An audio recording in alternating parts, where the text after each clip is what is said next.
1, 2, 3. Hello, welcome to Rock the Cash Bar. I'm Ben Mowbray. And I'm Dianne Gallagher. Every week we pick one song and do a deep dive into the lyrics and explain the different ways they've been interpreted. We will also discuss how the song connected to us on a personal level, focusing on all the embarrassing details. Glad to have you here. Enjoy the show.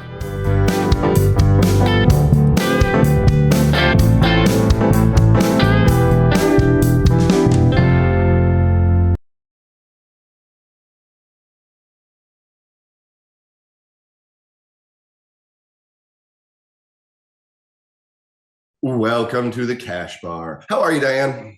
I'm good. I'm doing a podcast with my best friend. I'm doing a podcast with my best friend. Dave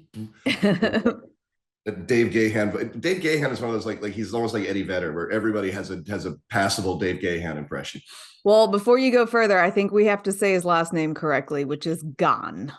Gone. Dave Gone. Which I called him Gahan most of my life. And I think it wasn't until we did the Freddie Morales podcast, the guy who does the Depeche Mode tribute band, that I was like, how do you say it? And he corrected us. And then I've listened to countless interviews and, for the last 2 weeks, podcast about it. And I was like, okay, did everybody know it was pronounced Gone but me?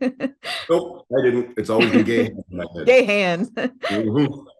That's me as a prideful English person. Like, I honestly thought that's definitely the proper English pronunciation. It's Gahan, just like my. Nope.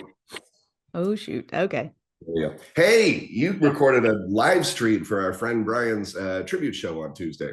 I did, and I was told by Joe, the music sound guy, exactly how I could have done it to have the best sound when the show was over. Experience is a thing you get right after you need it. Yeah. Nothing you can do about that. It was a fun show. It was a good night. I was really worried about it like immediately before the show because it was supposed to start at 8 and there was virtually nobody in the audience at 8:01. But the room filled up. We had probably 40 or 50 people in there by the time the band started playing. We had our friend Chuck Savage, friend of the show, put a little band together, played some music. I went up and did my third stand-up set in maybe 18 years, which was fun. I mean, it was a lively audience that were happy, and it was a very friendly audience, so it's definitely misleading. But it felt good to be in front of a crowd again and landed a few jokes. I had 2 or 3 that went okay. Yeah, you did a couple of my favorite old school Ben jokes, and I was like, yay, because I was scared that you're going to go all new, and I was like, let's not do that. Like, let's throw in like tried and trues. But yeah, I could. When I showed up, I was like, you look nervous for a 5-minute set, but you did great. I was in Rudyard's. We had it at Rudyard's, and I was there literally all day. I got there at 1 o'clock in the afternoon and was just scribbling in the notebook. Pacing around the floors like all day long. Like people were looking at me just like, what are you doing, you freak show? And that's when I realized like this kind of behavior is pretty freaky for the middle of Rudyard's. However, if I went to Black Hole Coffee, totally normal. So that's why I went down there with the other poets. There you go. Well, it was a reminder because I went to a coffee shop too. I went into town early to avoid the traffic, and I went to this coffee shop. And even though I told you I wasn't going to do a set, I was like, I just want to see if I can write one anyway. And, just in case something happens, you needed me to go on stage. And I sat there on my iPhone in my notes and put together a set. And I was like, probably not going to go up tonight, but now I have a set ready if I want to go do an open mic that I like. And I was like, I think this might be getting me back in the door of doing open mics if I can stay awake long enough. Let's do it. I know. I'll do it if you do it. You have to do it though. Deal, done. Okay. Done. Let's make the plans. Okay. Now we got to find a mic that we want to do. I know. Right. I like the secret group because it's not that far from my house. It's an easy exit and then back home quick. I'm not opposed to Rudyard's, but I think the secret group, I think I would feel myself saying yes to it faster just because of how quick I can get in and out. I'm in. Old people coming back to their youthful dreams. Let's do it. Nothing sad about that. Speaking of youthful dreams. Ooh, your youthful dreams. This is going to be a very like Dianne gushing episode, I think. It is. Yeah, I was going to ask you, like, I feel like I'm doing this. We're doing this. This is my favorite band. But I was like, you like them too. I mean, how much did Depeche Mode mean to you? It made quite a damn bit. They were one of those bands that were sort of always there. I didn't realize kind of like how the song. I was there's a couple of things that I found as always when I started doing the research. Like, oh wow, I had no idea. I didn't know that the song "Walking in My Shoes" came out in 1993. I thought that was like an early 80s. Like if you put a gun to my head and said, when did Walking in My Shoes come out? I would have said 1984. Whoa. Because it seems like one of those songs was just always there. I don't remember the first time I heard Walking in My Shoes. I just remember it always being, kind of, always there. Background music in the tapestry. I didn't realize like how relatively I was 13 years old when that song was released. The first time I heard that, I would have been a teenager just getting into music. Obviously, this is post Nirvana and post Pearl Jam, so grunge is all the rage. I had no idea that song was contemporary at that time. That's so interesting because I had already been such a Depeche Mode fan, and we'll get into this. When that album came out, it was a massive shift in the whole band, how they looked, how they approached music and sound. And anyway, we'll get there because that song was like, what is this? What are we doing now? But there are some of their songs that came out that I hear them and I'm like, no, this should have come out years later after the bad thing happened to Dave Gunn. So anyway, we'll get there too. I'm going to try not to rush through any of this because I fear it's going to be a very long episode and I have so much music to add. When I get nervous like that, I just start like rushing through, but I'm going to just try to relax. I can edit stuff out if it gets weird. But I'm going to talk about the structure. So Ben knows I've been like going through my head of like, we talked about doing like how we did with eras of Elvis, where we talked about 3 decades of Elvis, but Depeche Mode doesn't really break down exactly like that. And at one point I was like, well, we're just going to do every single album and I'm going to pick one song from each album. And then we'll just quickly discuss where the band was at that time. And then I was like, this is getting kind of overwhelming. And I listened to this other guy's podcast just called Depeche Mode. Great guy. He's obsessed with Depeche Mode as much as I am. And I was feeling guilt because I realized in my research, there's about 3 or 4 albums of Depeche Mode that mean everything to me. And then everything they did before that and after that, kind of didn't care that much about. And I was like, well, who are you, Dianne? You are not the biggest Depeche Mode fan if you didn't even listen to these before and afters. And listening to this guy's podcast, I'm like, oh, he feels the same way. Oh, everyone feels this way, basically. And he refers to those 3 albums in the middle as the Holy Trilogy. And he's great. He's a super nerd. And he gives like direct parallels to Star Wars, to these 3 Depeche Mode albums, which I'm not a Star Wars fan, but so it made me feel better. And I was like, okay, that's how I'm going to structure this episode. We're going to talk about before the trilogy, get deep into the trilogy, and then talk, more like less intensely and quickly about the after. You don't have to feel guilty about that or like you're a bad fan, because I think every fan of a band that goes on forever is like that. Like I'm a huge, big REM fan. I really don't know much about their music after Bill Berry left the band. Yeah. I don't. I'm a huge, big U2 fan. I'm not really at all interested in listening to the next U2 album. And I think they probably released 3 or 4 albums and I was like, I'm not going to pay a lot of attention to it. There's a couple albums towards the end here that I was like, I know nothing. I didn't listen to one song off of a few of the albums that came out later. But there was also things going on I had a kid and, there are things, I wasn't listening to music at all. So it wasn't all their fault. But, you're talking about REM and not listening after, a certain guy left. I feel like up front, I have to say this thing about Alan Wilder. So to me, Depeche Mode was always, Dave Gahan is the face and the attitude, and Martin Gore was my heart. Like, to me, he was the backbone of the band. I knew that he wrote all the songs, and he's like the iconic little logo of the band with this little, white afro. Dave Gahan is all snake-hipped and sexy, and Martin Gore is all draped in music and mystery. He looked like a little goth skater boy. Yeah. I'm so into it, so in love with him. It's like their weird unique take on the Mick and Keith dynamic. Yes, yes.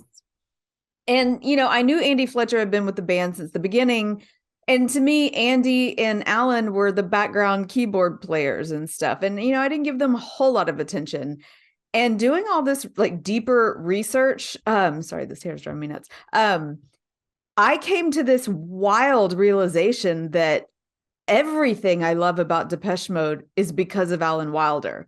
And I had no idea that when he came into the band, he was, because they were all like musicians kind of, but he's like a classically trained musician and very smart.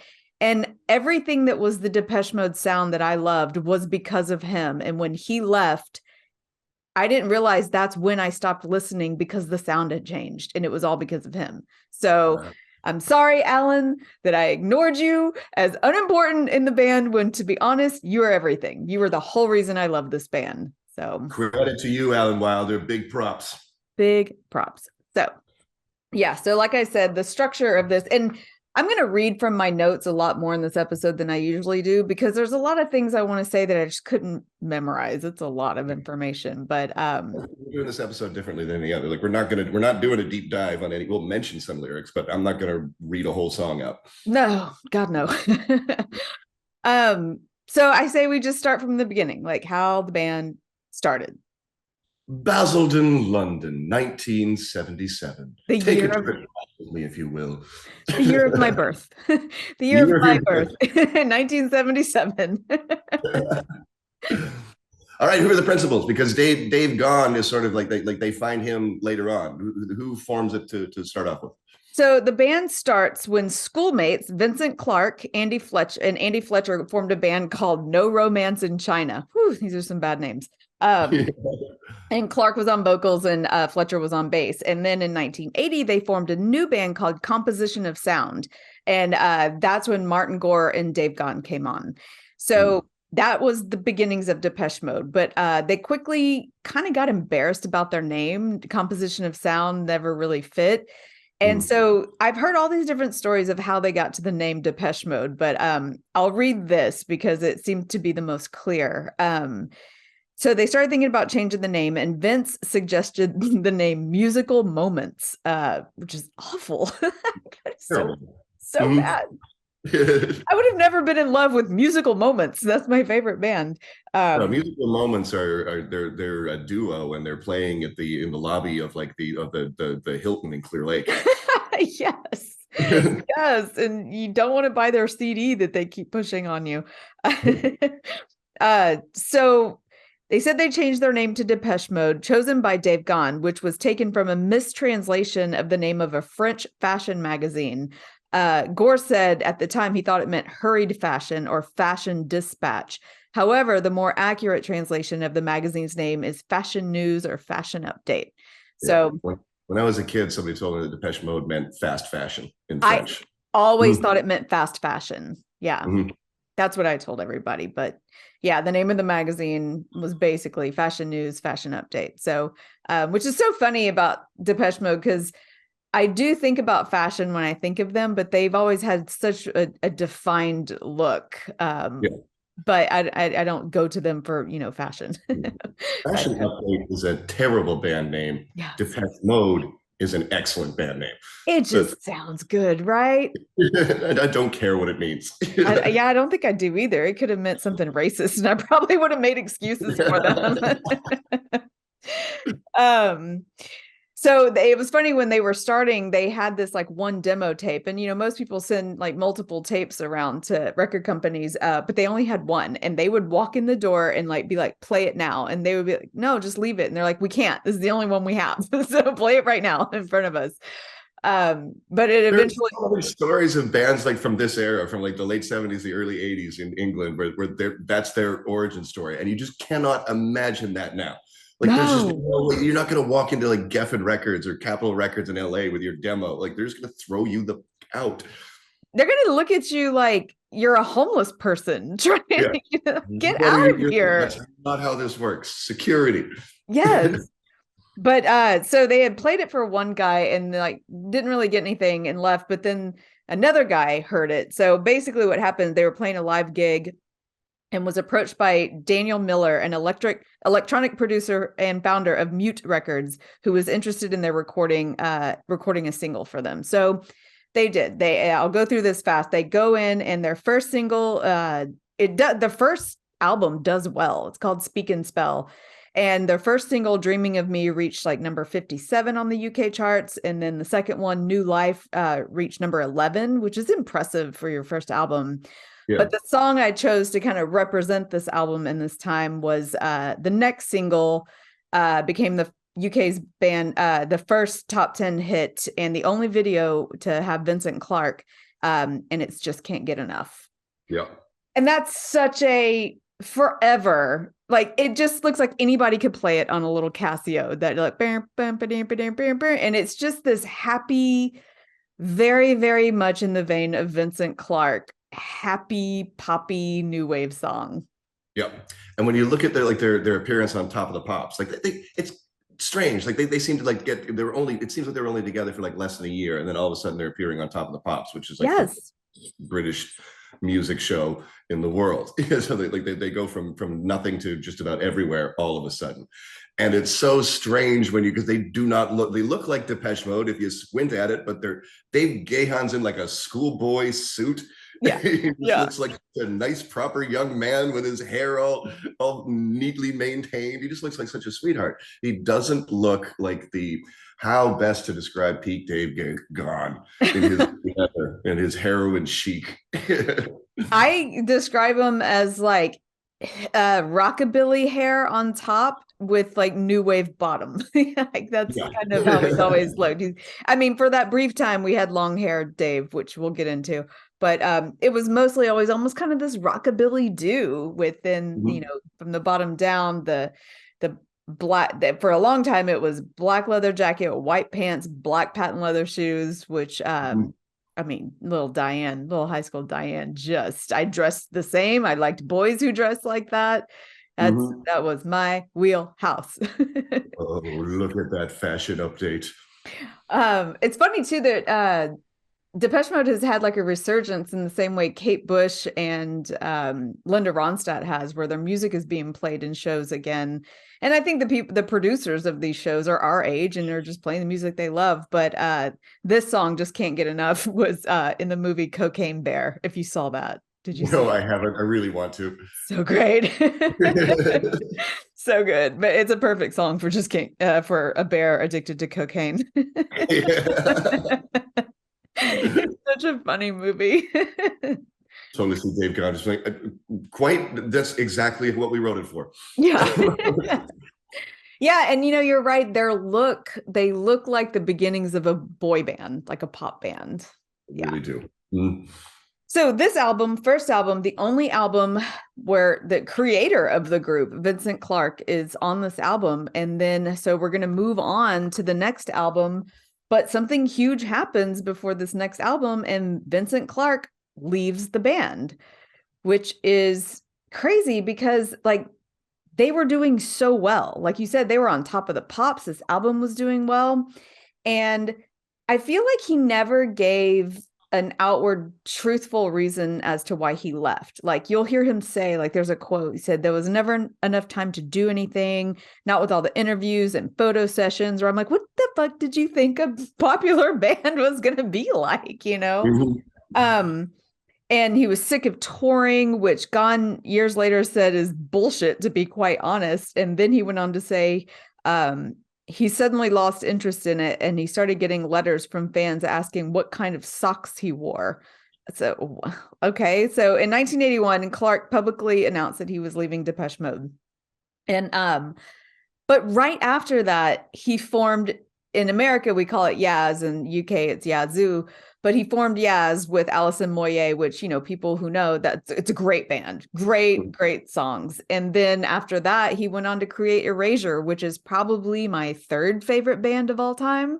So it's not that he didn't want to be famous and tour and do interviews and do music. He just, for some reason, didn't want to do it with Depeche Mode anymore. I think you got to look at the facts as they are. Like it's certainly like, here's a guy who left a group, you know, of 4 other guys to go off and form 2 duos. So I sort of get the feeling like he was just not getting along in the group dynamics. Like I just feel like not enough decisions were going his way. He was just like, I want to be my own force. But you know, what's interesting is in both Yaz and Erasure, he is the background guy and he lets the other person shine. And, it could have stayed that way with Depeche Mode, but yeah, it's just, to me, it's still a mystery. Like, why did you leave? But, I'm glad he did, because the duo of him and Andy Bell and Erasure was just gorgeous. Yeah. So good. I mean, so many of their songs bring me so much joy. So, I mean, I'm happy. Whatever happened, I'm happy. If he stayed in Depeche Mode, it wouldn't be the Depeche Mode that we know and love, because it wouldn't, like, Martin Gore then turns into the principal songwriter. Like, that would have been Vince's band, or more or less Vince's, that is the creative force. So we wouldn't have had Erasure, and we would have had a completely different Depeche Mode. So you're right. As strange as it is, it's also like it worked out for everybody. Glad you left, because you're right. On this next album, Vincent Clarke was the songwriter, and now Martin Gore stepped up to be the songwriter. And they had put out an ad for, another musician, and they had said, like, stipulation, you have to be under 21 years old. And they not interviewed, auditioned all these guys. And the one that stood out that they knew they had to have was Alan Wilder, who was 22. But he was classically trained. He was so good, and they knew they had to have him. So they brought him in to do A Broken Frame, which was the second album. But for some reason, they wanted to prove that they could do it without Vincent Clarke. I don't know if it was a weird ego thing, but so they kind of like left him off videos and were like, you're just going to be almost like a session musician, but not a part of the band. But he was a big part of the band. But the song that I don't really love a lot of the songs from the next album, A Broken Frame, but I'll read this last paragraph of what I wrote down here. Daniel Milder told Wilder that he was not needed for the recording of the album, as the core trio wanted to prove that they could succeed without Vincent Clarke. A Broken Frame released that September, and the following month began their 1982 tour. But a non-album single, Get the Balance Right, was released in January of 83, and the first Depeche Mode track to be recorded with Wilder. And that's the song that I want to represent this album, actually, is Get the Balance Right, because I feel like that got a lot of radio play and still does. But so after that, we go to the next album, which is Construction Time Again. And now Alan Wilder is fully in the band. And to me, this is the birth of Depeche Mode, to me, because this is when they started like really, really playing with experimental sounds. And I love this because they've been taking so much criticism, because they really were among the first of the bands that there's no drummer on stage, there's no guitar on stage. Like it is just boys playing with their toys. So there were plenty of musicians just like, this isn't actual music. Like they were getting a lot of derision for that. And I think around this period is when they just sort of like fully embrace that struggle. They've got some great quotes where there's like, it doesn't matter what the instrumentation is. The soul of the music is the soul of the song. It doesn't matter what we're using to create that sound. Yeah. And I liked that they really leaned into it. Like when they would do concerts, they would put the drum machine huge on stage where a drummer would be. You could see the little things spinning, like being like, no, we don't have a drummer. That is a drum machine. We use synthesizers, we use keyboards. That's what we are. And there were so many bands doing that. It was popular that I don't know why Depeche Mode always had to kind of defend themselves for it. And I'm like, yeah, a lot of new wave bands were doing this at the time. I guess because they were producing hits. They were getting big.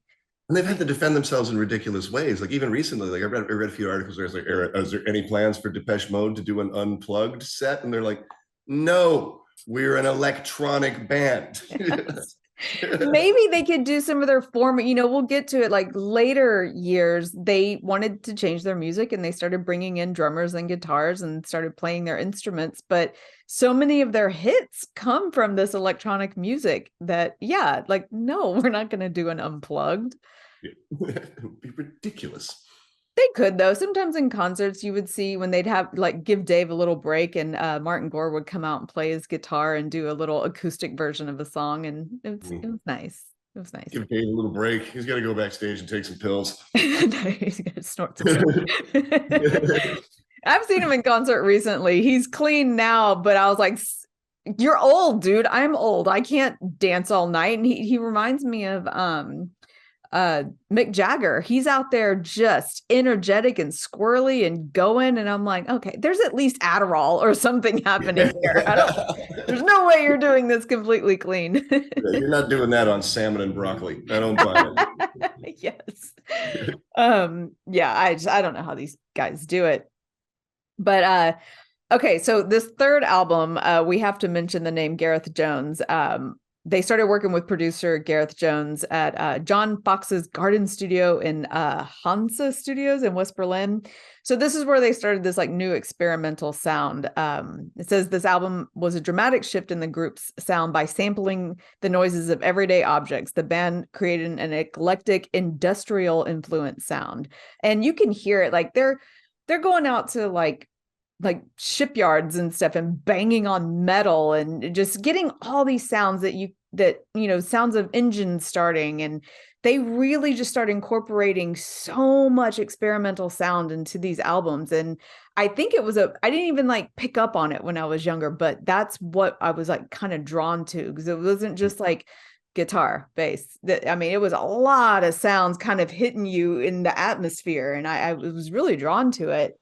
This is Hansa Studios in Berlin. This is where Bowie famously recreated himself with his trio of Berlin albums. It's also where U2 recreated themselves with Achtung Baby.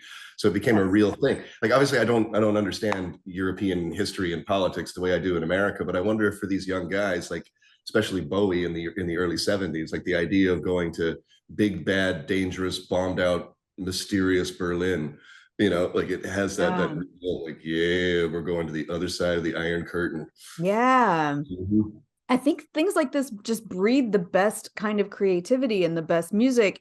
And I'm going to make a weird parallel here, but I went to college for graphic design, and I went to U of H, and U of H program is very hard to get into, actually. And you had to audition to get into, and they only took like 20 to 22 students like a year.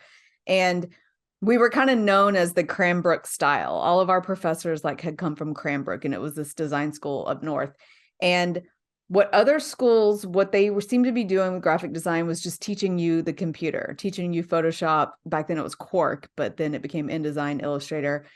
And our method was completely different. Our teachers did not let us touch a fucking computer until the last 2 years, because they were like, you do not make art on the computer. And it is ingrained in me. I hate digitally made art. And even though it's what I do for a living, and I had to conform to it, but in college, they were like, they would not teach us how to do like a gradient in Photoshop. They're like, we're not going to teach you how to do that because we don't want to fucking see you doing it. It looks like shit. It doesn't look like real art. So we had to do everything by hand. Like if we wanted texture, we had to throw dirt on a scanner or go outside and get pictures of dirt. And like we had to make the art. And then we would only be allowed to use the computer as a tool for like getting the art into layers in Photoshop. But we didn't create the art in Photoshop. We created it the way an artist would, and then layered it in the computer and only used the computer as a tool. Mm-hmm. And it makes me think of how they were kind of doing the same thing with this album, like not just pulling sounds from a keyboard. They were like, go out in the world and make the real sounds and then bring it in and layer it that way. And it made... Yeah, this is literally the sound of a spanner on the side of a ship. Yes. And I just think that everybody was drawn to that because you could hear the sounds of the real world happening in these songs. So the song that I'm choosing to represent this album ends up being something that they close on in a later big concert we're going to talk about, but the song Everything Counts. And you can really hear it in Everything Counts. You can hear all that experimental sound. So this song goes to number 6 in the UK, top 30 in Ireland, South Africa, Switzerland, Sweden, and West Germany. Wilder contributed 2 songs to the albums, and in September 83, they launched a big European concert tour. And a lot of the music on this was political and environmental subjects addressed. So this is where Martin's going to do this a lot. He's going to put a lot of politics and a lot of his views into the music from here in the rest of Depeche Mode's time. And you can really hear it in Everything Counts. I mean, it's, corporate greed. Yeah. and People Are People, which I think comes out around the same time, is pretty. That was used. I think I read it was used by West Germany in the 1984 Summer Olympics as their big, you know, welcome back, because that one is just explicitly. I mean, the lyrics are "People are people, so why should it be you and I should get along so awfully." Like it's just an explicitly anti-racist song. It's almost like they took the poem out of it entirely and just like, here are the facts, ma'am. Well, that was a great segue because that is the song I chose to represent the next album, Some Great Reward. No, that's great. I was going right into that. So People Are People was the next massive hit that came out on the next album. And yeah, you're right. Let's see. It became a hit, reaching number 2 in Ireland and in Poland, number 4 in the UK and Switzerland, and number 1 in West Germany. It topped the UK singles chart and became the theme of West German TV's coverage of the 1984 Olympics, which is really cool. It also, this is what it started leaking over to America more. It reached number 13 on the US charts and was top 20 in Canada. But it also became, this was huge, the anthem for LGBT community, regularly played in gay establishments and gay pride festivals in the 1980s. Yeah, which is really cool. So there's some, so once it was released, we hear a lot about Melody Maker. We hear a lot from critics throughout Depeche Mode's like life, and, you know, people that like, you know, love and hate them. Well, not hate, but sometimes, you know, they don't love everything that they do, but they claimed that this album made you sit up and take notice of what is happening right here under your nose. In contrast to the political and environmental subjects addressed on the previous album, the songs on this album were mostly concerned with more personal themes, such as sexual politics, like in Master and Servant, adulterous relationships in Lie to Me, arbitrary divine justice in Blasphemous Rumors, and Somebody is the first single with Martin Gore on lead vocals. Yeah. This is when they started getting comfortable with the darkness. Yes. Oh my gosh. This and the next album, it was so hard for me to choose one song because, like, I mean, I love Blasphemous Rumors. That was the first song that challenged my religion. It's dramatic. You know, the next album, I think bands like are egging themselves on too. Like Depeche Mode's not the only band at this time who's on this track. You know, they're going to different, like The Cure is getting darker. Susie and the Banshees are certainly getting darker. The Birthday Party are getting real dark. You know, like they're all kind of like traveling in the same circle. So they must have been like looking at like, okay, we can go further with this. We can go further with this. And it kind of makes, because not that anything in people, like I don't object to any of the ideas in People Are People, but it does seem a little bland. You know what I mean? Like it seems, it almost sounds like something that a Canadian school teacher would tell you. You know? It's really people are people, hey, you gotta love everybody. You know? It's almost like I totally agree with it, but it is a bland platitude. And then once they move beyond that, now they're talking about issues that are, you know, much more than skin deep. Yeah, and really starting to get people to think. And it's interesting. I wanted to point this out, like how this album was perceived in different countries and how the band was being perceived. So in the United States, the music appealed primarily to an alternative audience who were disenchanted with the predominance of soft rock and disco hell on the radio. This was in sharp contrast to how the band was perceived in Europe, despite the increasingly dark and serious tones of their songs.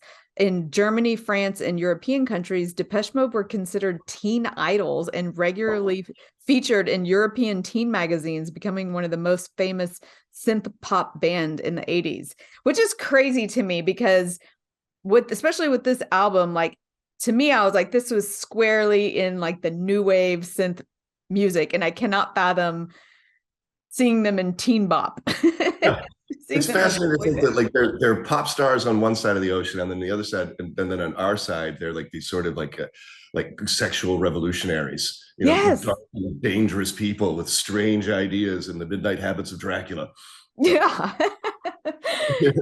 I mean, when I read that just blew my mind. I was like, no, when did they cross over from being seen that way in Europe? And I don't know if I have that in my research, but it's got to be, I mean, if not Black Celebration, which is the next album, maybe Violator. I don't know, but I think eventually, like through Black Celebration and then into Violator, the songwriting becomes absolutely undeniable. Like Yeah. they get so damn good at it. The melodies, the hooks, the lyrical precision, Dave Gaughan's voice, like everything about like they become an absolutely undeniable act. You can't dismiss them as a pop act. You can't dismiss them as a I don't I think in their early days you kind of see them as like a soundtracky thing. You know, you Yeah. can see these guys write pop songs that are suitable for certain movies or certain events or something like that.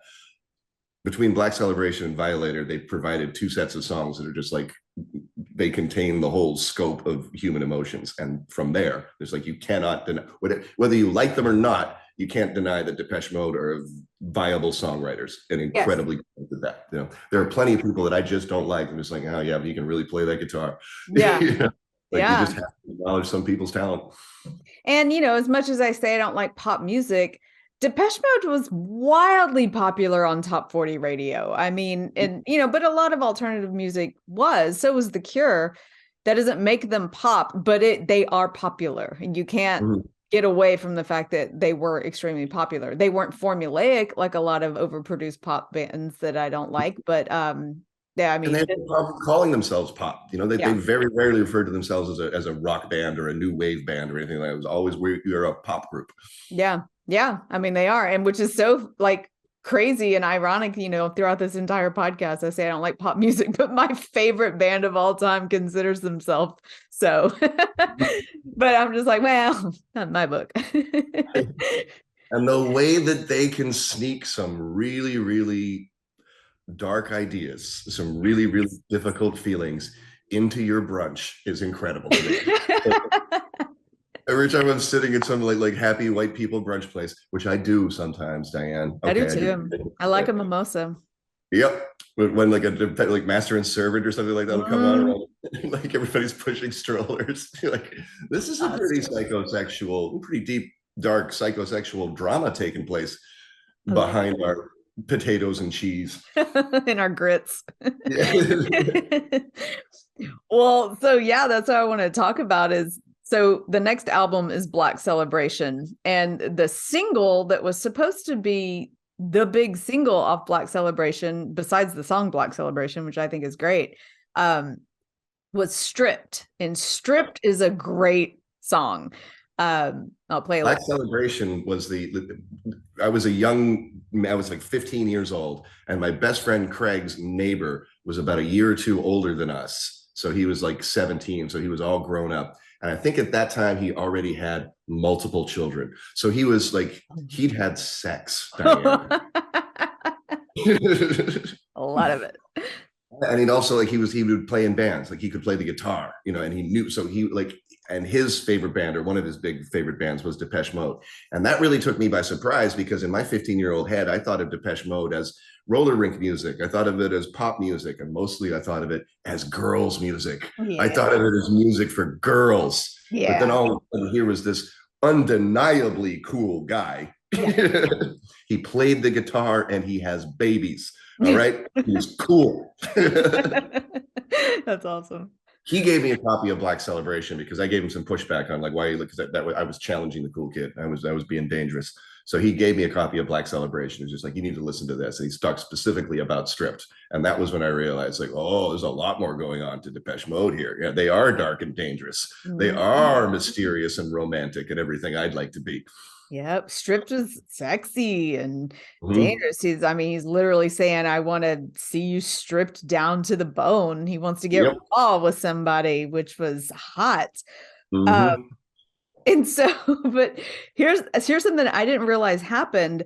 Gore says the worst thing, though, about Stripped was the Americans who somehow decided not to release it at all and to put out the B-side song called But Not Tonight, because they got it in some dodgy film. And the film is called Modern Girls. It's a 1986 kind of comedy with these female leads.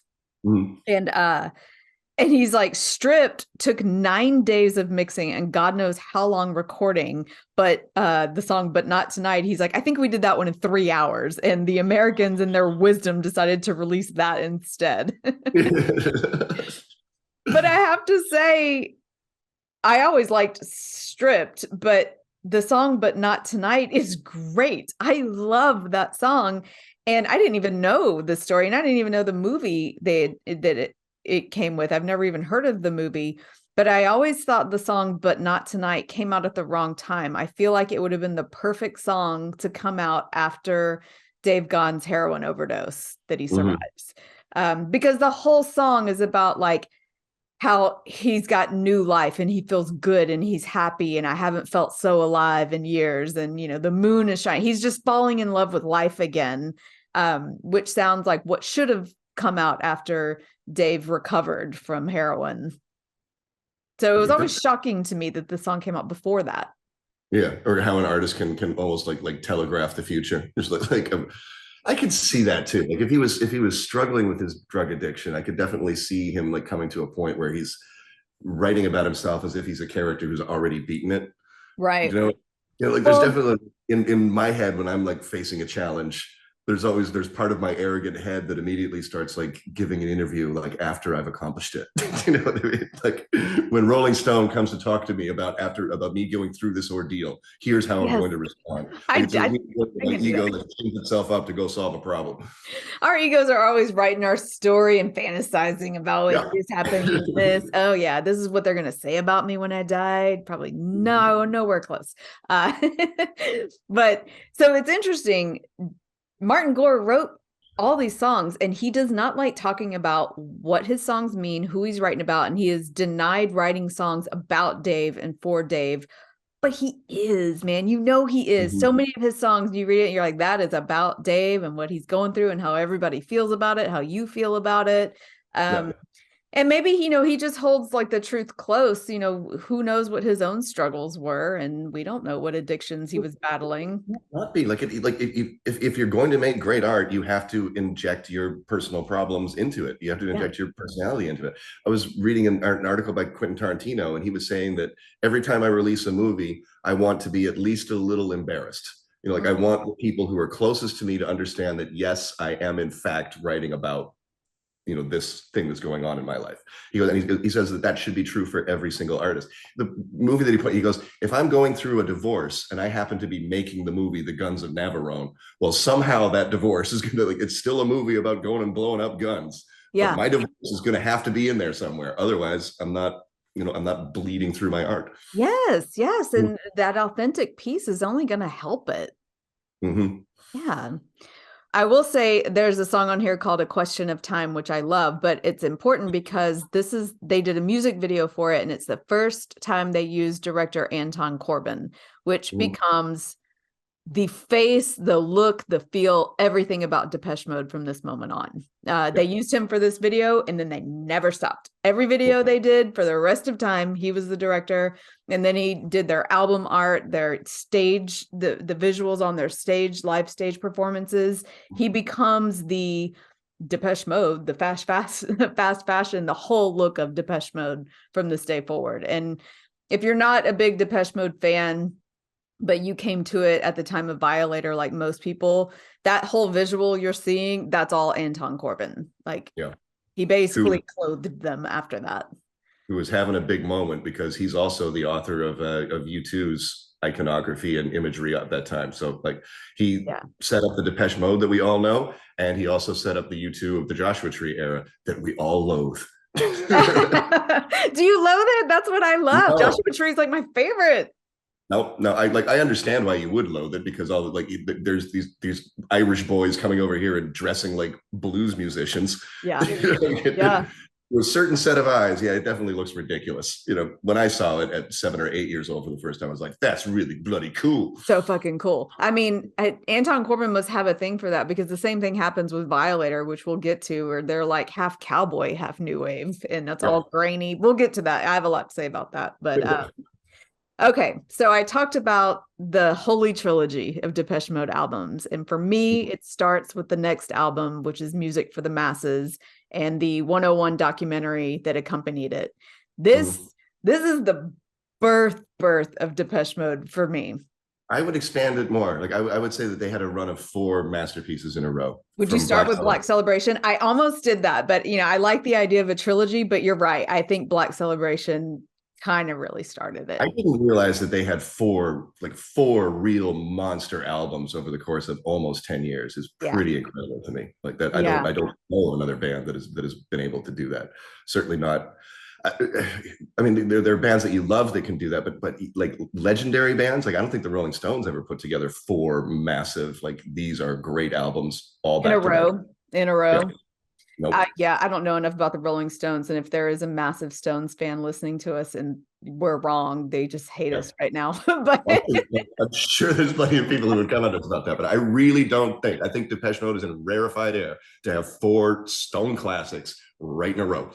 I mean, these four albums, I mean, there's hard to find a song I don't love. They're so good and they're different from each other in a way, because that's the beauty of Depeche Mode is each album, they were like, let's change it up a little bit. Let's experiment this way. Let's change it a little bit more. And I don't mean to gush and be all fanboy, but that's what this podcast is. I would also throw in Ultra as well. Like I think there was an album in between this run, but I would say that Depeche Mode has five. I could talk to any Depeche Mode fan, and if their favorite album is one of those five, like you'll get no argument from me. You know, like I really do think like there's five you can pick from, and all of my other favorite bands like REM maybe has three, U2 maybe has three. Yeah. I can't wait to hear you gush about Ultra later, because that's when things start going strange, start going a little sideways for me, and the band. But okay, starting with talking about gushing. Okay, so I'm just going to say the song that I'm choosing for Music for the Masses is Never Let Me Down Again. Huge song, huge song. It was just recently got like a lot of popularity again because they played it at the end of the first episode of Last of Us, which, took off on HBO. And, a lot of these young people had never heard it, and like, yes, it's great. And my like fondest memory of being a teenager and hearing Never Let Me Down Again was at Astroworld. Every time me and my friends rode the Texas Cyclone, because there's always like a lot of us. And when it's on the uptick, like before the first big drop, we would sing this song at the top of our lungs. Just I'm taking a ride with my best friend. Even back then, not paying attention to the lyrics, not realizing the song is completely about getting high. The ride he's taking, his best friend is his drugs or alcohol or whatever it was. But it was just like, I'm not even wearing the pants anymore. I'm about to get fucking lit. And that's what the song is about. He never wants to come down. It's such a good song. But so okay, I'm going to talk about the Music for the Masses tour and the 101 documentary, which meant so much to me. It meant so much to me, and I'm so my heart is so into this movie and this whole concert. And I'm going to say, if you're listening to this, fine, but I would watch this episode on YouTube, because I'm going to put in so many clips, and there's something I'm going to talk about on here that you have to see it. And I'm going to show a clip and you have to see it with your own eyes, what I'm talking about. But so this tour began in 1987. And it ended, the last leg of the tour ended in America with this huge concert at the Pasadena Rose Bowl. Big venue, never played a venue this big before. And I think they were like a little nervous about it. Like they were really shooting for like, can we do this? Crazy nervous about it. I was watching a documentary, and there were two guys back in England. I don't know what they're associated with Depeche Mode and obviously pretty big in the English music business, but they were retelling the story. They were nowhere near the Rose Bowl at the time. They were in London, and they heard that Depeche Mode is going to try to sell out the Rose Bowl. They're talking to each other like, there's absolutely no way that that's what's happening. So they start checking with their friends, and like the rumor goes like, oh no, it's the Pet Shop Boys. The Pet Shop Boys are selling out the Rose Bowl. So they do a little more investigating, and then they find out, oh no, the Pet Shop Boys are opening for Depeche Mode at the Rose Bowl, and everybody is just gobsmacked as they say, like, how are they going to sell out 100,000 seats in America?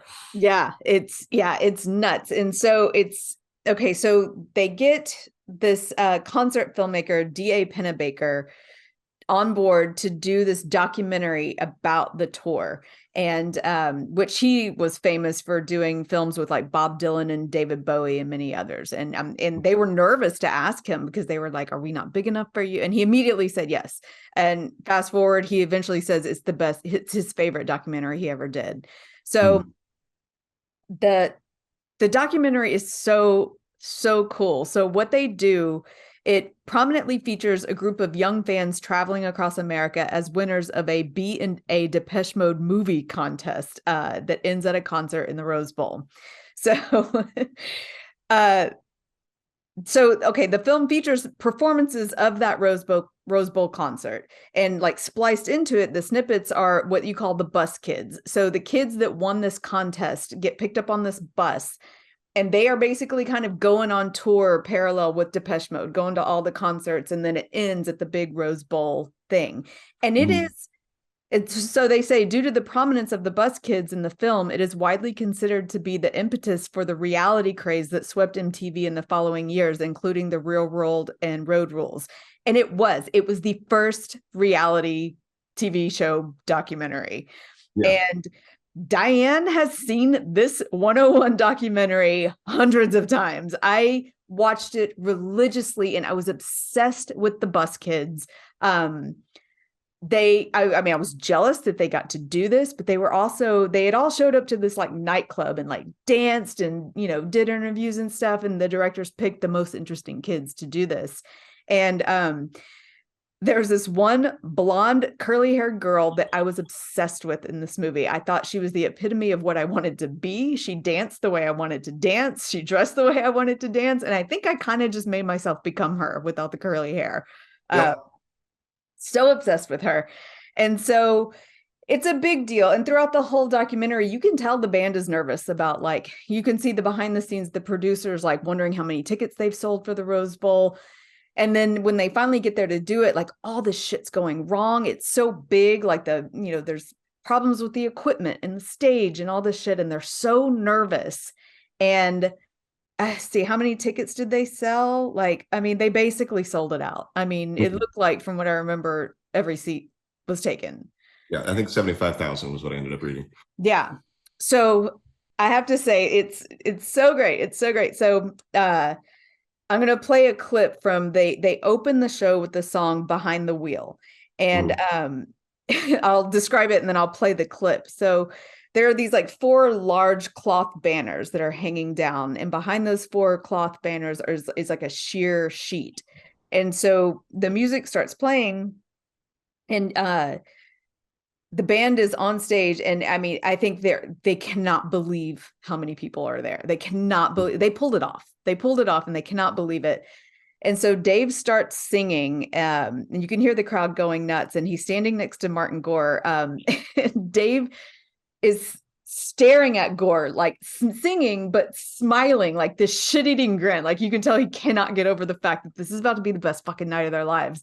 And he's just staring at him like, look at me, while he's singing. And then finally Martin Gore looks at him, and then he turns around and this shit-eating grin where he's just like, you can tell that they're talking to each other while they're singing, but being like, I know. They're so excited about what's about to happen. And they're trying not to giggle in excitement. And then it shows the bus kids in the crowd, and it's showing the bus kids like freaking out when like the sheer sheet finally drops and you get to see Depeche Mode for the first time, and then boom, it's on, the curtain stops. And, my favorite blonde girl just jumps up and down, losing her mind. And,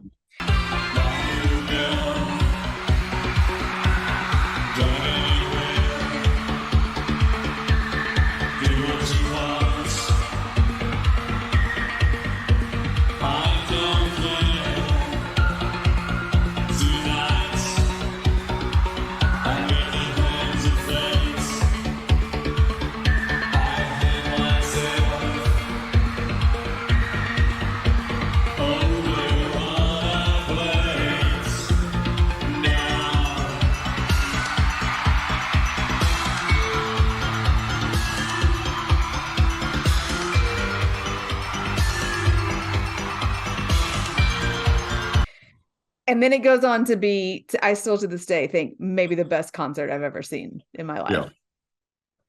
Just that energy exploding. I love the idea the two of them was like grinning at each other, just like, okay, all right, hold it together. We're going to enjoy this night, but we got to go play to 900 people in Des Moines tomorrow. Well, yeah, they were just like, this is the first song, we have so far to go. But you can just see the giddiness in them where they're like, oh my God, it worked. It's about to be great. So normal, because most rock bands are far too aloof and too cool to ever acknowledge that they enjoy the position that they're in, you know? Like maybe they acknowledge it by getting drunk or doing drugs or fucking a lot, but they like very rare that like on stage be like, isn't this fucking great? I mean, and I love that Pennebaker captured this moment because it zoomed into their faces where you can tell they're like, holy shit, we did it.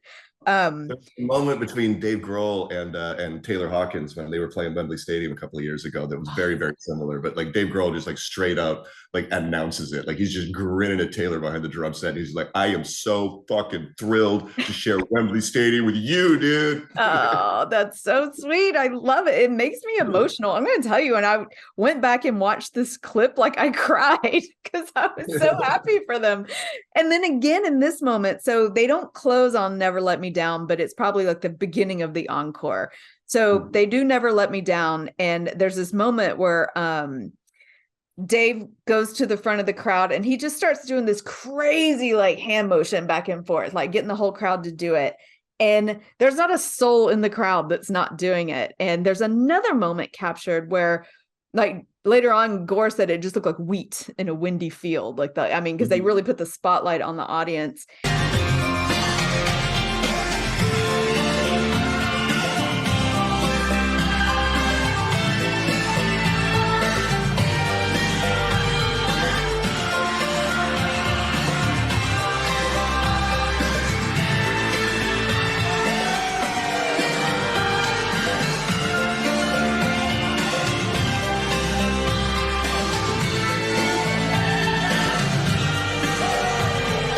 And there's a moment where Gore, Alan, and Andy just are staring at the crowd in disbelief. Like they can't, I mean, and you can see on their faces, they're playing, but Dave's making everybody do that with their arms and they put the light on the crowd. And you can see all three of them just like playing their instruments, but like just staring in shock. They just can't, it's this moment where they cannot believe how big they are.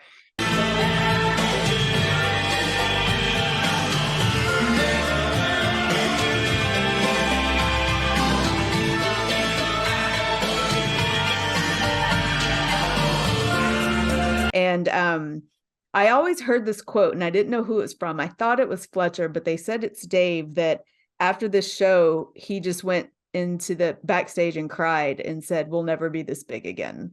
He's like, I can't imagine topping that. We're never going to be this big again. And he was wrong. He was very wrong. But yeah, can you imagine having that moment and being so present in it and being like, that's the best I'm ever going to feel? Yeah. Oh God, it's appreciated on that level, like not being cynical or not planning it out. Like I could definitely see like a more like Axl Rose's moment like that. Like you can imagine that in Axl's head, he's like, now how do we stay here? Like we like this can't be a one-off thing. Like what do we do tomorrow night to top this? Well, so I think Depeche Mode took that thought and that energy into the next album, and that is why the next album, Violator, is the biggest fucking album of their whole career. I mean, it exploded them onto the scene. I mean, this was in LA where they had already been very, very popular. But this next album, Violator, kicks open the door to the planet. The whole planet gets on board. The 4 hit singles on Violator you'll probably hear on the radio today. Yes. Like if you're wandering around the city today, you're going to hear one of those 4 songs. Like it's almost guaranteed. Personal Jesus, Enjoy the Silence, Policy of Truth, and World in My Eyes are inescapable hits. That whole album is insane. And this was the album, like I was already kind of liking Depeche Mode, but this album is the one that I went and paid for and bought for the first time. I bought the tape because I was like, what the fuck is this? I had never heard anything like this. And I'll say to this day, nothing else sounds like Violator. Nothing that Depeche Mode had done before and after, and nothing that anybody was doing. Nothing sounded like this album.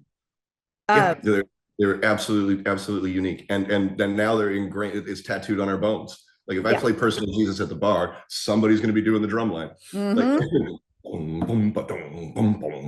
do you pick that? Because I was like, well, I can't do Personal Jesus because we already did a whole episode on that. But yes, I can. I mean, I think if I had to pick one song that represents this album, which is impossible, but I think it has to be Personal Jesus because that was the single they released first. Yeah, it's the big one. it's a toss up between the big three, between Personal Jesus, Enjoy the Silence, and Policy of Truth. To me, Yeah. like those are defining songs. It's still kind of stunning to look at them and realize that they're on the same album. Like this album was just perfection all the way around. And like I said, this is when Anton Corbijn comes out. And because they had so much play on MTV they did videos for at least 4 or 5 songs on this album, and MTV played the shit out of them. So this is where we saw the visual of Depeche Mode put together. So I had written down for Violator, there's the sound, the look, the videos, and the themes. So the sound, to me, I was trying to like come up with the perfect words to describe this album, but I was like, it's dark, cool, and sexy, like a bluesy heroin den that you can dance to and also have sex in. Yep. And it's also crazy to think of like how out of time they are in like sort of both of their heydays, right? Yes. Like in 77, they're coming out of like the punk den and everything like that. And here they show up with synthesizers, and everyone's like, oh, fuck these kids. And then like, the 90s roll around, everything's about to get very grungy, and they're still here with the synth pop. They're still here with the romance. They're still here, like it's Eddie Vedder and Kurt Cobain were screaming themselves hoarse about being sad, and they've gone, and Depeche Mode are still out there telling about the weird things they want to do to you after midnight, Dianne. So sexy. So it's perfect because like this was, and I was like becoming a teenager. So this was speaking to me. Like, I'll say the look that they had was like, he still would do the white jeans and the black leather jacket, and like kind of the rockabilly haircut. But yeah, it was like, and then Gore looked like a goth skater boy, and they were always wearing these black sunglasses. But you saw all this through the videos that Anton Corbijn was doing. And to describe these videos, and he did it with Joshua Tree and U2, it was grainy. It was always like really grainy on purpose, but with cool colors like purples and blues, and black and white. And it seemed like everything in these videos were happening either at 6 a.m. or dusk. You know what I mean? It was never bright sunlight in the middle of the day. It was no black hole sun. It was just, it was always in a moody time of day, right? I can't imagine Dave gone in the sunlight. I just can't. I can't. He's never been shown that way, ever. He lives in the nighttime or right in early morning. I never really thought of this until just now, but I think Policy of Truth was probably like the first time that I ever considered that there could be an unsolvable moral conundrum. Do you know what I mean? Yeah. Because like I was raised with a lot of real like wholesome Canadianness. So there's always just this idea, if you just do the right thing, then everything's going to work out for you. Just do, in your heart what the right thing is to do, go and do it. It wasn't until I heard Policy of Truth that I went, no, there's going to be hypocrisies. There's going to be cross purposes. Like there's going to be times where you have to make a decision that you're not gonna like. The truth has consequences. And I love Policy of Truth because you always hear, honesty is the best policy. And he's saying, well, you are honest, and now you have to deal with what comes with that, which is you're miserable now because you told the truth. It was a different way of looking at it. Yep, the truth can hurt people sometimes. I think that was probably the first time that my kid brain started to consider a problem like that. It started being like, okay, I can lie. Sometimes it's better to lie. Giving myself permission to lie. Thanks, Dave. Permission to lie. I got it from Dave Gone. Yeah. Oh, I will say, so I always felt like I saw the moment Personal Jesus was getting born in Martin Gore's mind. So if you go back to the previous album and that movie, they're touring America and they go through like Nashville or something, and they're going to a record store and they're talking to this woman who's very country and like, what are you boys doing here? And they're really getting into like Southern blues music and like Johnny Cash and all this stuff. And this is the first time you see Martin Gore like playing with an acoustic guitar in this like guitar shop in Nashville. And he's like playing these beats. And I swear to God, you can hear like kind of the birth of Personal Jesus, which is sounds very country in the beginning. Yeah. And then in the video, they're all wearing like cowboy hats and it looks like it's set in New Mexico or something. And I have to say, I want somebody smarter than me to write a book about the difference between how they perceive religion in Europe and how we perceive religion in America. Yeah. Because I really think there's this idea that if you're European, then religion is this very old world established part of the power structure. And then you come over to America and religion is an insurgency. Yeah. Yeah. it's really fascinating. That would be, I'd listen to that, watch that, read that. Hmm. Uh, you You can do do it. it or You show me write it. how to do it. You Somebody do else. it, Ben. But I will say that Personal Jesus was such a new sound to me that blew my mind. I think it did for me what Smells Like Teen Spirit did for a lot of the world.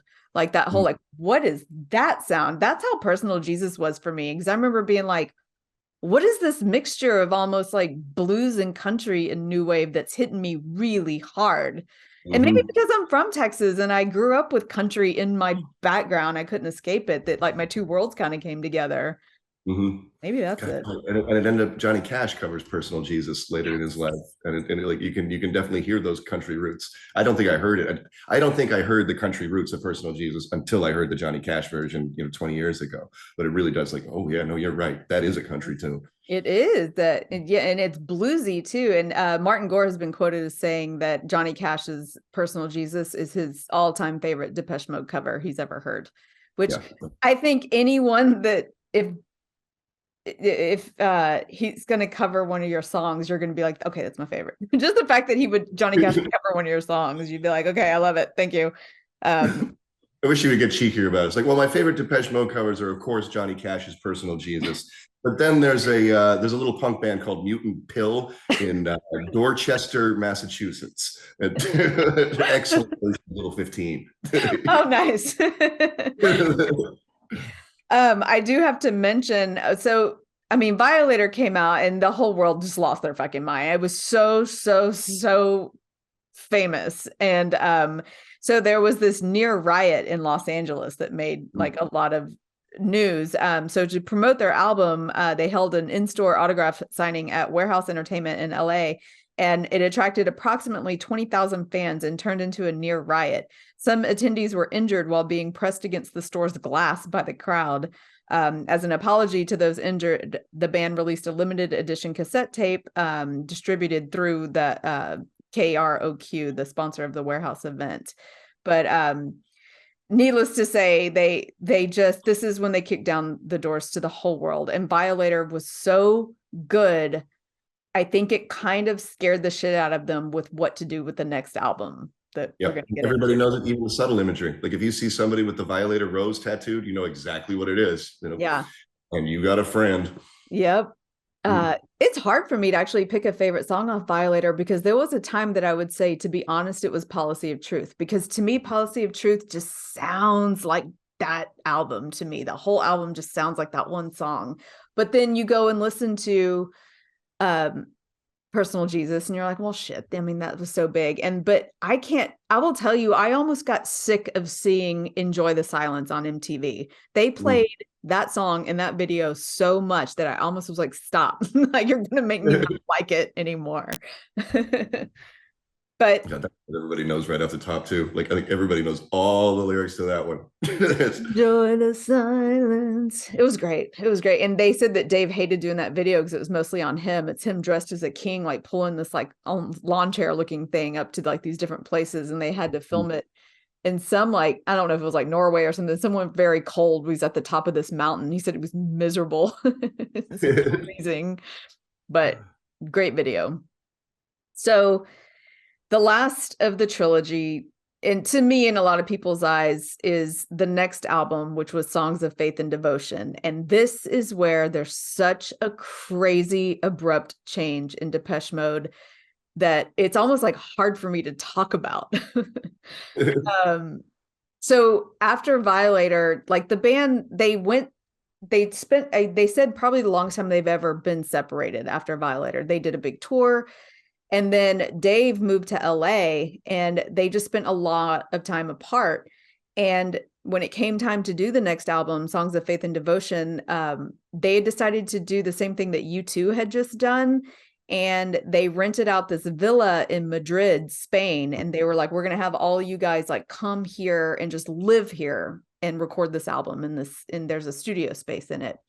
And they all flew into London first and met at this pub to, talk about it before they all went there. And they said it was shocking, like how different Dave was.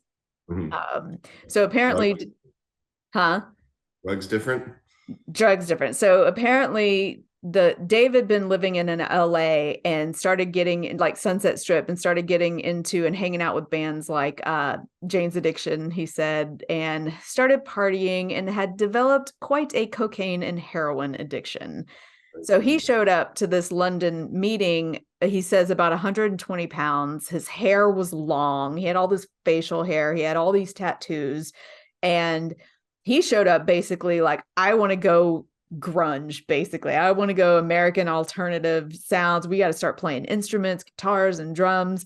And I think the other three guys were not there. And not that anybody wanted to make Violator 2, because they always wanted to, expand and change their sound. But I don't think they were ready to go there.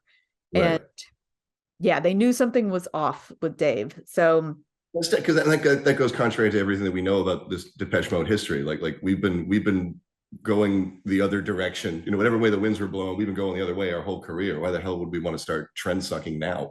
Yeah, exactly. But drugs will fuck you up in more ways than one, and change your understanding of who you are and who this band is. But so when I listened to this one podcast, this one part of a documentary where they did a documentary on each album. And when they were doing the documentary on how they went about making Songs of Faith and Devotion, it was so bad. Everything was bad. The band was not getting along. Dave was like just up in his room, not contributing, like doing heroin, and the band like didn't even like realize it or know what was going on with him.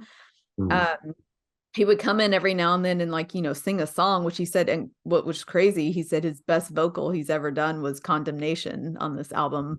But the way this documentary starts shaping up is I was like, did this album flop? I was like, I don't remember this album flopping, but they were like, we don't think we're going to get this album done. The band was not getting along. The producers would show up and nobody would be recording. Everybody's off in their separate rooms, and they weren't partying and hanging out. Even though they lived together, doing laundry together, they were not hanging out. They were arguing with each other. Like Martin Gore and Alan Wilder were not getting along. And they said somehow they finished an album and they got it out, and it fucking exploded. Number one in 17 different countries. And they said what happened is Violator was so big that Depeche Mode was already like, we're a massive band. We're going to put something out and everyone's going to jump on it. So with the massive problems that they had, they went out and did the biggest tour of their lives with this album, which was a kind of a bad idea because Dave was struggling. And I remember, I don't know how you felt when this album came out. I hated the way he looked. I hated tattoo. And I liked Jane's Addiction. I was into grunge. I liked this whole look on other bands, not in my Depeche Mode. To me, I was like, it looks like they got a new lead singer. He's dancing different. He's acting different. He looks different. They sound a little different. And at first I was like, I'm not on board. I'm not on board. I don't like it. The Sunset Script will scramble everyone. I guarantee you. It scrambled me a little bit. It scrambles everybody. But, I go back and listen to Songs of Faith and Devotion. And even though it was such a hard album to make and they didn't get along, even Alan Wilder says, I think it has two of my favorite songs that we've ever done, ever. And he was like, and as much as, Violator shows how much they were gelling, Songs of Faith and Devotion, you get the feeling of their struggle in it, even though, I don't know, even though I had pushback, when I go back and listen to that album, I was like, man, they are good songs. They're different and there's more instruments, but I couldn't choose between Walking in My Shoes or I Feel You. I couldn't choose what I think is the better song. I think Walking in My Shoes is. Obviously Walking in My Shoes is the bigger hit, but I think it's the bigger hit for a reason. Well, a lot of people say they think it's lyrically the best song that Martin Gore has ever written. Yeah. If you try walking in my shoes, you stumble in my footsteps. But and I think I Feel You, that it it had a similar kind of feel and sound as Personal Jesus, as far as it was the first time you hear that guitar and it had kind of a bluesy riff to me. So I was like, okay, I still like it. And I always think if I had gone back in time and the album is what it is, but Dave had just looked like regular Dave, I would have liked it a lot more. I was so off put by the way he looked. I didn't like it. But I still went to the concert. Like I still went to this tour. I saw them live. It was a great show. But the show, it was so big. It was a whole world tour and it took a massive toll on the band. And Andy Fletcher didn't get to finish it because he started dealing with depression really bad and he had to end it. And But of course, at the time, Dave is hurtling towards an overdose. so yeah, they were like, as bad off as he was with heroin, he would take like a cortisol shot or something, but they were like, he only missed maybe one concert out of this whole tour. Like they just like, he would just go out there and do what he had to do, even though he was like struggling. But it wasn't until the next album where the wheels fall off that it gets. I think this is scary, but I think there's a reason. Like these guys get very, very good at doing drugs because they need to. Yeah. You know, like it takes an awful lot of skill to sing and remember your set list and perform live and have 20,000 people eating out of the palm of your hands. You have to be peak with it. So I think even in your drug addict mind, you're like, I can take this much at this time. You know, I think it becomes like a real science. And I do think that that's why Prince and Tom Petty passed away of fentanyl. Like, I think that's the natural progression where you start asking for different drugs. Like, okay, I don't want drugs for fun anymore. I just want the one that makes me go to sleep and makes me wake up and ready to go. Okay, that's fentanyl. The drugs you need to function. That's when it gets real dangerous for your life. Yeah, I don't like that. So after this album, Alan Wilder announces that he's leaving Depeche Mode. And he gave this like really long quote in response, but I think he hated the way they had to work together, didn't successfully work together to create the last album. But he was like, I wanted to do family kid. I think he just wanted to quit. He didn't like the direction the band was going and he wanted out. And so he left the band. And to me, I kind of left the band with him. I'm going to be a little honest. Not that I don't have songs from each of the albums after this. I mean, and I've actually gone back and listened to these albums and I'm like, it definitely sounds different, but there's good stuff on all the albums after this. And I went to concerts of the tours after this. I was still in it, but I wasn't like obsessed with the albums after this. Yeah, I think that's why I was so amazed by Ultras, because of, like I'd been through such extreme phases of my life. Like Ultra came out in 1997 or 1998, I think. So yeah. I was 17 or 18 years old. I was just finishing high school. I'd moved from Canada. You know, my thoughts, like I thought of Depeche Mode as like the quintessential 80s synth pop band. I thought of them at that time as roller rink music until that guy, Justin, kind of turned me on to Black Celebration. And then I saw them as like, okay, no, they're peers with The Cure and the bands that I like.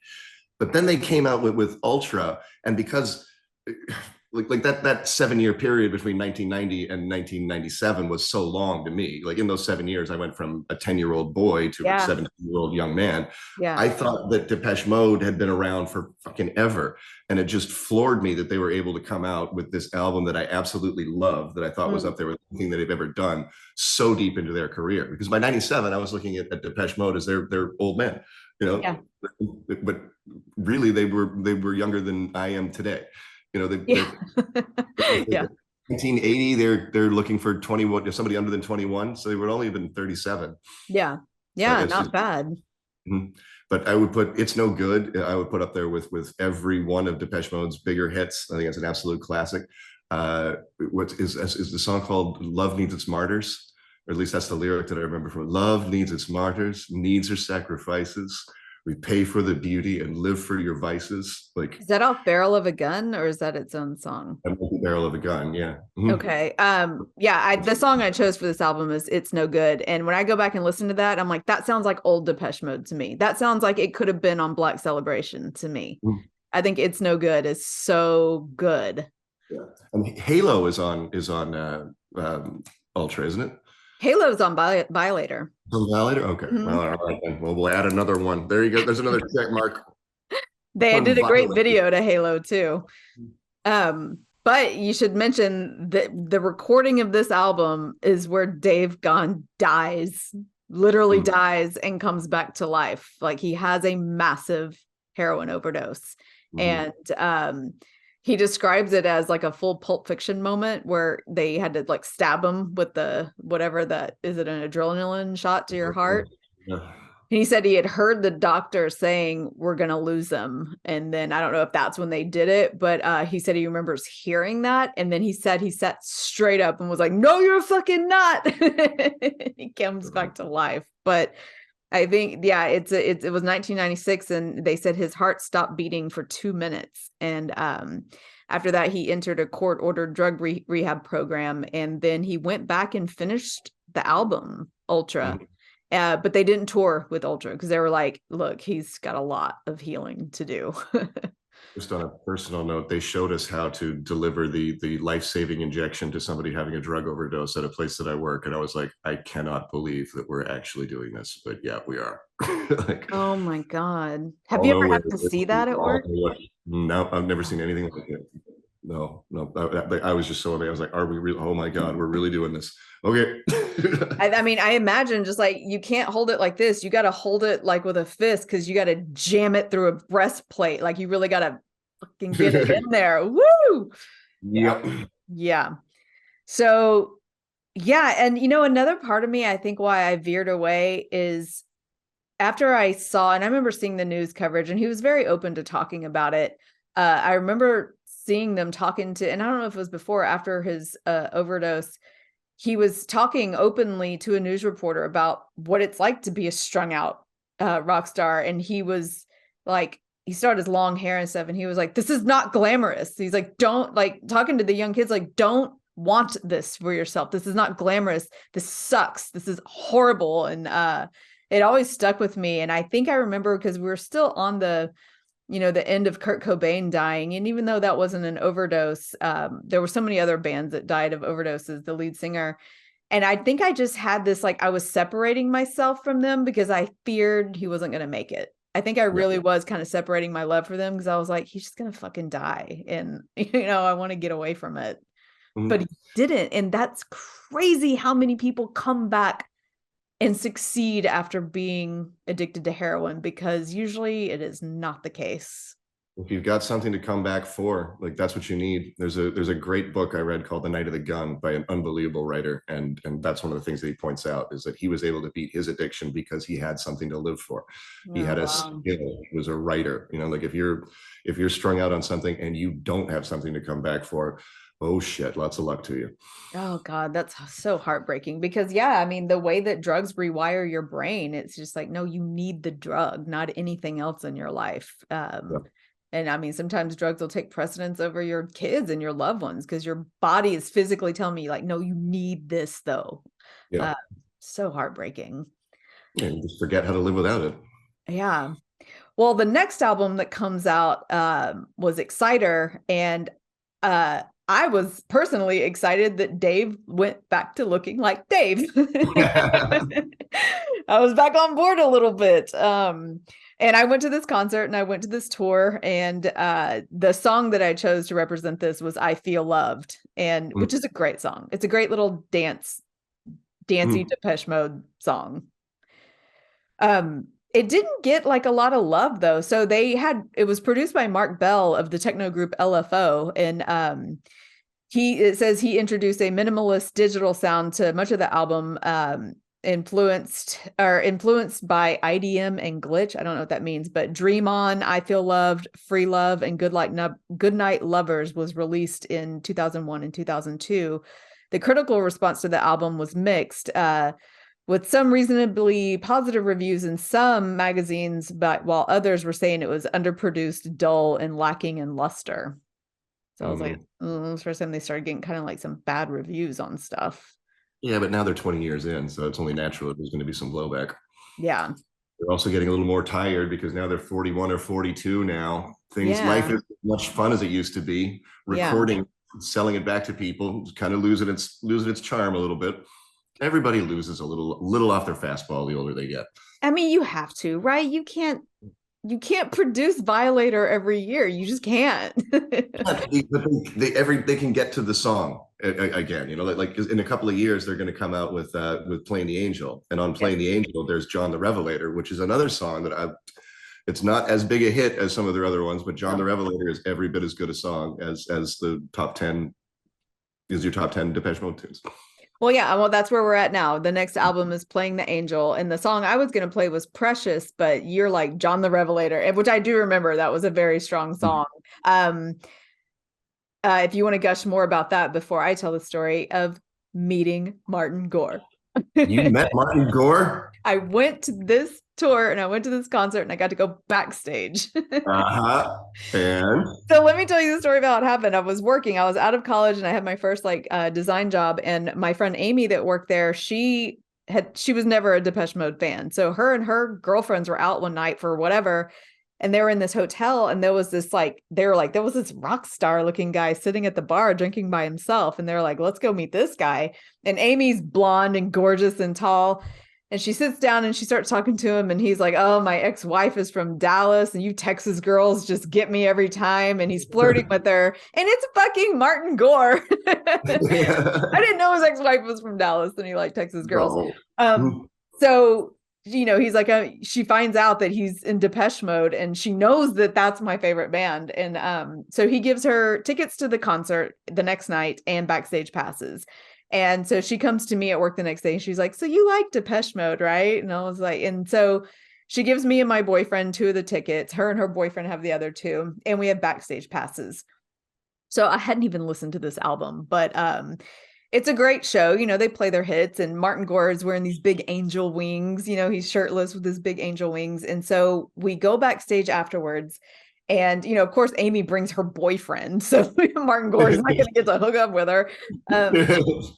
And it's a small room. Dave's not in there. And the only one I remember of the band seeing in there was Martin, because he still had his wings on, and, he's hard to miss. But we're kind of near the door, and I'm just talking to Amy, and I don't realize I'm standing next to like a stereo with a CD player.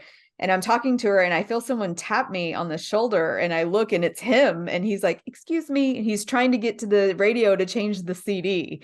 And, I'm 28 at this point. I'm cool. I can handle it.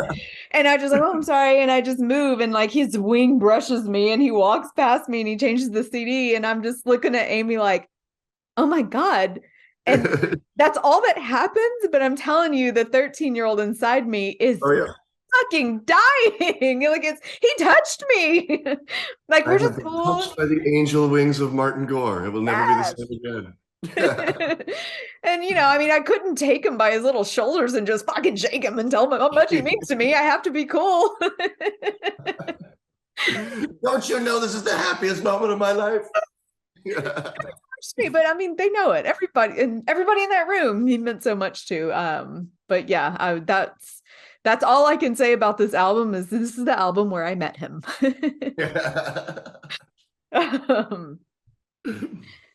Okay, the next 2 albums I had written in bold. I know nothing about this album, and I hate it, because I did go back and listen to like the 2 popular songs from each album, and they're great. They're great. So the next album is Songs of the Universe, or Sounds of the Universe, and the song is called Wrong. Do you know this one? I don't think so. So I'll play a clip of that. But there's not even much I can say. This came out, I think, during a time where I'd moved to New York and then immediately moved back, and there was a lot going on in my life. I wasn't really listening to music, like any music, and especially not Depeche Mode. But what I do know is that the album went #1 in 21 countries, and the critical response was generally positive, and it was nominated for a Grammy in the Best Alternative Album category. So it's good whether or not I was listening or not. So don't pass on it. And they headlined Lollapalooza with this album, and I didn't go to the concert. I had too much going on in my life. And the next album before, but this year's Lollapalooza was the first time, like, the dinosaur acts on the Friday, I knew a bunch of them, but on Saturday night, like, nope, I don't know a single person on the Lollapalooza lineup, not one. It used to depress me, but now I'm just getting accepting of like, did I think I was going to know every new band at 45? No, you're not supposed to all the time. I didn't make a conscious decision to disengage. I just did. It just happened. Busy. Well, I was talking to Corbin's dad about this. Like, the music that you will always love is at a time when you didn't have shit else to do but sit around and listen to music. Like, we get disconnected when we become adults and we have shit we got to do. I can't just sit around my bedroom and listen to music all day. Yeah, when was the last time you actually had time to take in a whole album all at once? Never. I can't. But I mean, I could, okay, because I can listen to a whole hour podcast in my car while driving. I should try to listen to a whole album of something, but I don't know. I don't. I don't. I don't either. I think it's because I don't really want my emotions revved up to that level anymore. Yeah, you're right. You're right. Like, I find that the older I get, the more that the thing that I respond to the most in people is stillness. You know, like I look for people like, you have found your strength. I like you. Yes. You know how to shut the fuck up and not just talk about yourself nonstop like 20-year-olds do. That's so, boy, 20-year-olds, listen, I was 20-year-old too. I was the same way. I just need you to know this. It's boring. Stop being obsessed with yourself. It's boring to listen to. Ask how the other person's doing. Fuck. Girls, I'm talking to you mostly. You're boring the shit out of me, and stop talking about astrology nonstop. A little bit's fine. If it's all you talk about, I'm out. I'm checked out. God. Maybe there's a retrograde. Maybe you've made some bad decisions. Just think about that too. Anyway, Delta Machine comes out. I don't know anything about it, and I regret it because I've listened, and the song Heaven is great, which I'm going to play. And apparently this record was great. Everybody loved it. I just missed it. So I'm sorry. Did you listen to anything on it? Nope. No. So Spirit, I came back around a little bit. I went to this tour. It came out in 2017 after my house flooded. Corbin bought me as a birthday gift to go to Austin with Michelle and go see Depeche Mode on tour. And the big song off Spirit was Where's the Revolution? And it felt very much, I mean, the whole country, the whole world was upset that Donald Trump was president. And it just felt, everything on this album felt really politically outraged. And I was like, I don't want to hear it. I like Where's the Revolution, but I was like, I come to Depeche Mode to escape this. And I didn't want to get riled up. You know what I mean? I went to a Nick concert around the same time, and he took Red Right Hand, his famous song from Peaky Blinders, and he made it explicitly about Trump. Yeah. And I was in two minds about it. Like, I loved it because what he did was very clever and kind of cathartic. And then the other part was just like, well, now you took my love of that song away from me. I know. And I can't think about that without thinking about him.